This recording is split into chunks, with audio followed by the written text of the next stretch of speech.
에제키엘의 비행 접시.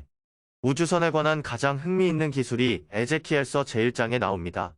구름이 막 밀려오는데 번갯불이 번쩍이어 사방이 환해졌다. 그 한가운데에는 불이 있고 그 속에서 노쇠 같은 것이 빛났다. 또 그 한가운데는 짐승 모양이면서 사람의 모습을 갖춘 것이 넷이 있었는데 각각 얼굴이 넷이요. 날개도 넷이었다. 다리는 곧고 발굽은 소 발굽 같았으며 닦아놓은 노쇠처럼 윤이 났다. 내 짐승 옆구리에 달린 내 날개 밑으로 사람의 손이 보였다. 넷이 다 얼굴과 날개가 따로따로 있었다. 날개를 서로서로 맞대고 가는데 돌지 않고 곧장 앞으로 움직이게 되어 있었다. 그 얼굴 생김새로 말하면 넷 다 사람 얼굴인데 오른쪽에는 사자 얼굴이 있었고 왼쪽에는 소 얼굴이 있었다. 또 넷 다 독수리 얼굴도 하고 있었다. 날개를 공중으로 펴서 두 날개를 서로 맞대고 두 날개로는 몸을 가리고 돌지 않고 앞으로 날아가는데 바람 부는 쪽을 향해 곧장 앞으로 움직이게 되어 있었다. 그 동물들 한가운데 활활 타는 숯불 같은 모양이 보였는데 그것이 마치 횃불처럼 그 동물들 사이를 왔다 갔다 하고 있었다. 그 불은 번쩍번쩍 빛났고 그 불에서 번개가 튀어나왔다. 그 불은 번개처럼 이리 번쩍 저리 번쩍하였다.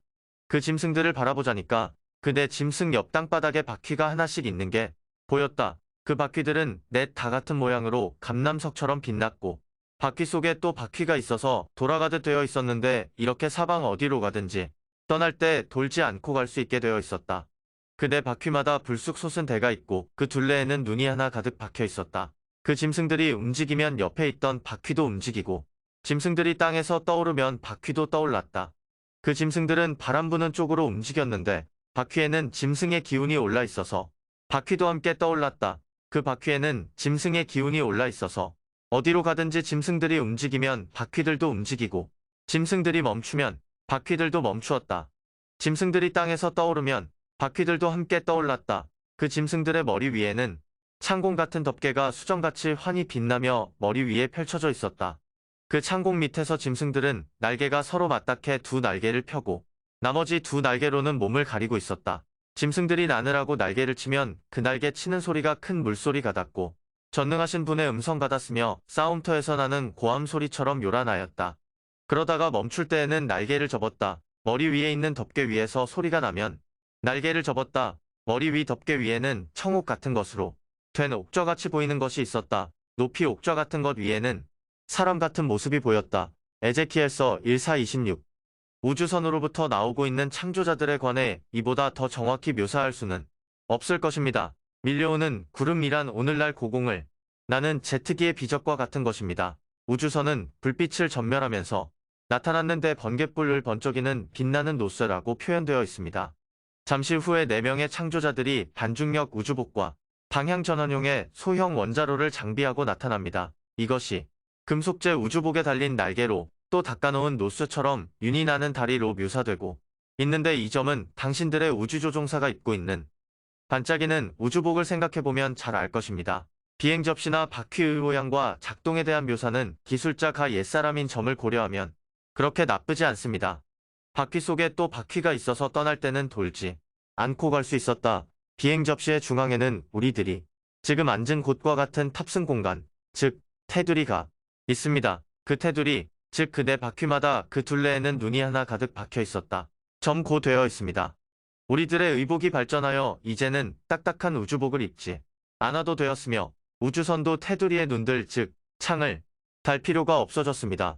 당시에는 원자구조를 마음대로 변화시켜 금속의 벽을 통해 볼 수 있는 방법을 발견하지 못했던 것입니다. 비행 접시들은 항상 창조자들 곁에 머무르면서 그들의 필요에 대비했습니다. 창조자들은 상공에 있는 은하간 항행용의 거대한 우주선에 여러 가지 물자를 보급하는 작업을 하고 있었습니다. 우주선 내부에 있는 다른 창조자들이 그들을 지시하고 있었지요. 바퀴에는 짐승의 기운이 올라 있어서라고 씌어 있습니다. 그때의 우주복은 초기의 잠수복처럼 분명히 4개의 둥근 창을 가지고 있다고 묘사되어 있습니다. 각각 얼굴이 내쉬어 가는데 돌지 않고 곧장 앞으로 움직이게 되어 있었다. 소형의 비행 접시는 달착 육선과 같은 것으로 짧은 거리의 탐사에 사용되는 행동 반경이 좁은 소형 우주선입니다. 그들 위에는 은하간 항행용의 거대한 우주선이 대기하고 있었습니다. 그들의 머리 위쪽 넓은 구멍 위에는 청옥 같은 것으로 된 옥저처럼 생긴 것이 있었는데 그 옥좌 같은 것 위에는 사람의 형상 같은 것이 있었다. 거대한 우주선에 타고 있는 이 사람은 다른 창조자들의 작업을 감독하며 총괄하고 있었습니다. 이 모든 일들에 두려워진 에제키엘은 얼굴을 땅에 대고 그 존재들 앞에 엎드렸습니다. 그들이 너무나 신비로웠기 때문에 하느님이라고 밖에는 생각할 수 없었던 것이지요. 그러자 창조자들 중 한 사람이 그에게 말했습니다. 너 사람아, 일어서라. 내가 너에게 할 말이 있다. 내가 하는 말을 들어라. 입을 벌려 내가 주는 것을 받아 먹어라. 이것은 선악과의 나무, 즉 과학의 나무로부터 열매를 따먹는다는 것과 같은 비유입니다. 그가 받은 것은 지적인 양식으로서 여기서는 책을 말합니다. 내가 바라보니 한 손이 나에게 뻗쳐 있는데 그 손에는 두루마리 책이 들려 있었다. 그분이 그 두루마리를 펴 보이시는데 앞뒤에 글이 적혀 있었다. 거기에는 양면에 모두 글이 씌어 있었는데 양피지의 한쪽 면만 사용하던 당시 사람에게는 매우 놀라운 일이었습니다. 두루마리를 먹었다. 는 것은 에제키엘이 지식을 얻었다는 뜻입니다. 그가 배운 것은 지금 당신이 배우고 있는 것과 같이 인류의 기원에 관한 것이었습니다. 그것은 실로 흥분되고 고무적인 것이어서 그는 그것을 받아먹으니 마치 꿀처럼 입에 달았다. 고 말한 것입니다. 그러고 나서 에제키엘은 창조자들의 우주선을 타고 그가 좋은 소식을 전해야 하는 장소에까지 데려가졌습니다. 그분의 기운이 나를 쳐들어 올리는데 마구 진동하는 소리가 뒤에서 들려왔다. 나중에 예언자는 다시 한번 창조자들의 우주선에 동승하게 됩니다. 그분이 손같이 생긴 것을 내미시어 내 머리를 잡으시자 그의 기운이 나를 공중에 번쩍 들어 올렸다. 나는 신비스런 발현 속에서 예루살렘으로 들려갔다. 에제키엘은 후에 거룹들의 날개 밑에서 인간의 손과 같은 것을 보았습니다. 거룹들의 날개 밑에는 사람의 손 같은 것이 있었다. 거룹들이 날개를 펴고 땅에서 떠올라도 바퀴들은 거룹들 옆에서 떨어져 나가지 않았다. 그분의 기운이 나를 쳐들어 야훼의 전 동쪽 정문으로 데려갔다. 그 야훼의 영광이 도성 한가운데서 떠올라 동쪽 산 위에 멈추었는데 나는 신비스런 발현 가운데서 그분의 기운에 들려 바빌론으로 사로잡혀온 결례들에게 돌아왔다. 에제키엘서 1.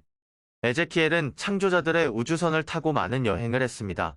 야훼께서 손으로 나를 잡으시자 야훼의 기운이 나를 밖으로 이끌어내셨다. 에제키엘서 37일. 여기에서 기적이 일어납니다. 창조자들이 뼈만 남은 인간의 유골들을 재생시킵니다. 이미 말한 바와 같이 살아있는 생물의 작은 조각마다 그 생물을 완전히 재구성하는 데 필요한 모든 정보가 들어 있습니다. 예를 들면 남아있는 뼈에서 작은 조각을 하나 떼어 생명물질을 공급해주는 장치 속에 넣기만 하면 생물을 본래대로 재현시킬 수 있습니다. 기계는 물질을 공급하고 그 작은 조각은 필요한 모든 정보를 제공하는데 그것은 바로 그에 따라 생물이 구성되는 설계도입니다. 마치 머리털이나 눈동자의 색깔에 이르기까지 생명체를 창조하는 데 필요한 모든 정보를 갖춘 정자와 같습니다. 너 사람아, 이 뼈들이 살아날 것 같으냐? 뼈들이 움직이며 서로 붙는 소리가 났다. 뼈들에게 힘줄이 이어졌고 살이 붙었으며 가죽이 씌워졌다. 모두들 살아나 제 발로 일어서서 굉장히 큰 무리를 이루었다. 이것은 쉽게 실현될 수 있는 일이며 당신들도 머지않아 그렇게 될 것입니다. 위대한 자의 시체를 가능한 한 원래대로 보존하여 미래의 어느 날 재생해서 영원히 살고자 한 고대인의 매장의식도 여기에서 기인한 것입니다. 이것이 생명나무가 지닌 비밀불사의 비밀의 일부입니다. 에제키엘은 다시 우주선에 태워져 우주복을 입고 있는 사람 가까이 가게 됩니다. 나를 고국 이스라엘로 데리고 가시어 매우 높은 산에 내려놓으셨다. 그 산 위에는 남쪽으로 한 성만큼한 건물이 서 있었다. 내가 그리로 이끌려 들어가는데 노쇠같이 빛나는 사람 하나가 에제키엘서 40-23. 이 성은 당시 창조자들이 지구에 설치한 기지들의 하나로서 이 기지들은 인간에게 방해받지 않기 위해 항상 높은 산 위에 세워졌습니다. 노쇠같이 빛나는 사람이란 물론 금속제 우주복을 입은 창조자를 가리킵니다. 마찬가지로 우리들이 키가 작다고 해서 어린이, 즉 거룹이라고 부르고 있습니다. 에제키엘이 방문한 창조자들의 지상기지, 즉 신전에서 일하는 사제들은 살균된 옷을 입고 일했으며 창조자들에게 위험한 병균을 옮기는 일이 없도록 그 옷은 항상 신전에 놓아두어야만 했습니다. 사제들이 들어갔다가 성소에서 바깥마당으로 나오려면 제복을 거기에 벗어 놓고 나와야 한다. 그것은 거룩한 옷이기 때문에 다른 옷으로 갈아입어야 백성을 가까이 할 수 있는 것이다. 에제키엘서 42-14. 이 경우에는 거룩한 옷이 아니라 청결하거나 살균된 옷이기 때문이라고 썼어야 합니다.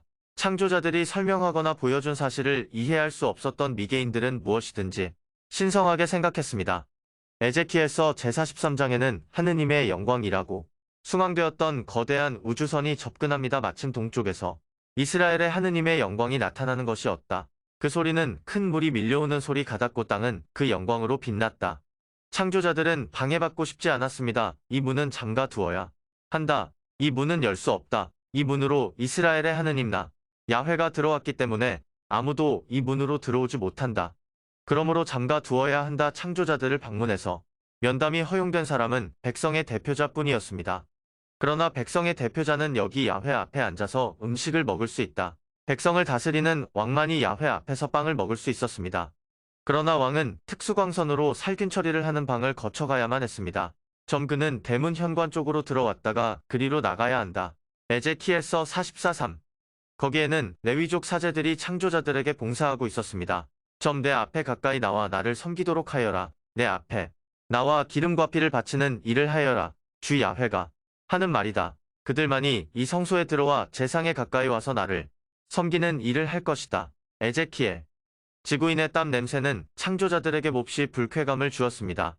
그들은 중문을 지나 앞마당으로 들어올 때에 모시옷을 입어야 한다. 땀이 나지 않게 모시를 허리에 두르고 띠를 띠지 말아야 한다. 에제키엘서 44:1718. 창조자들에게 선선한 음식물을 공급하는 것은 이런 식으로 계속되었습니다. 전 만물 가운데서도 가장 좋은 것, 예물 가운데서도 가장 좋은 예물은 모두 사제들의 몫이다. 밀가루 음식 가운데서도 가장 좋은 것은 사제들에게 주어라. 그리하면 너희 각 가문이 복을 받으리라. 다니엘서 제3장에서는 창조자들의 존재를 알고 있던 느부갓네살 왕이 자기들의 금소구상을 숭배하지 않고 창조자들을 섬긴다는 죄목으로 세 사람을 화덕 속에 던져 넣습니다. 그러나 화염 속에 던져진 그 세 사람은 청명냉각 광선무기로 무장하고 도우러 온 창조자들 중 한 사람에게 구조됩니다. 그는 이 무기를 써서 그들을 열기와 불꽃으로부터 보호하여 조금도 다치지 않고 걸어 나올 수 있게 해주었습니다. 그런데 네 사람이 아무 탈 없이 화덕 속에서 거닐고 있으니 어찌된 일이냐? 저 넷째 사람의 모습은 엘로힘의 아들을 닮았구나. 다니엘서 3:25. 나중에 다니엘은 다시 사자 굴에 던져지지만 사자들은 그를 해치지 못합니다.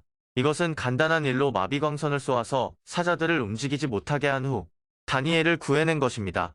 소인이 섬겨온 하느님께서 천사를 보내시어 사자들의 입을 틀어 막으셨으므로 다니엘서 제10장에도 창조자들을 묘사한 흥미있는 구절을 볼 수 있습니다. 바라보니 한 사람이 몸은 감남석 같았고 얼굴은 번갯불처럼 빛났으며 눈은 등불 같았고 팔다리는 노수처럼 윤이 났으며 음성은 뭇사람이 아우성치는 것 같았다. 다니엘서 15:16.